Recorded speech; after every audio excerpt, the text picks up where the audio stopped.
Welcome to Nicole, I'm Chris Opie, and these are my top tips to help you get more from your winter training. The winter is a perfect time to work on your weaknesses and improve your fitness ahead of the next season.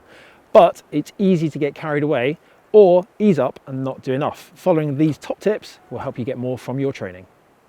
Tip number one, if you're going to be using your winter training to improve your fitness for the following season, we strongly suggest you start by having a brief period of rest.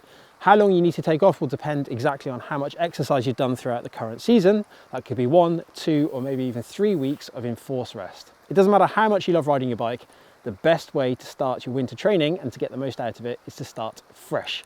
This will help not only with motivation, but also with injury prevention. My second top tip is to follow a training plan.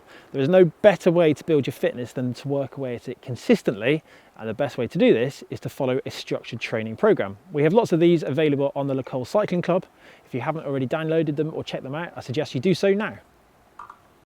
Number 3, many of us use winter training to try and lose weight and improve our body composition before the year ahead. But in doing so, often we neglect the fact that we need to be fueling our rides and our intervals correctly. If you want to get stronger, there's only one way to do it, and that's to make sure you eat enough. By fueling correctly, you're also taking good care of your immune system. And in doing this, you're reducing the risk of getting an illness, which would completely ruin your winter training. Tip number 4, ignore the traditional long rides in the winter. There's plenty of time throughout the year when the weather's much better, much warmer, more comfortable to enjoy a long bike ride. Instead, focus on the intervals. Focus on improving your fitness, your strength, your speed by conducting the harder intervals. They're more time efficient. You'll be spending less time outside in the cold, they're more enjoyable, and you'll notice the rewards sooner.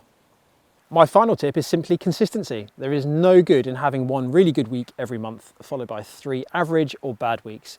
Instead, aim for a good, consistent 5 good days out of 7. It's perfectly acceptable to have a couple of bad days every week. Hopefully you found these tips useful. Make sure you make use of all the other features on the LCCC site. There's plenty of information there, including the downloadable training programs. And I'll see you in another video soon.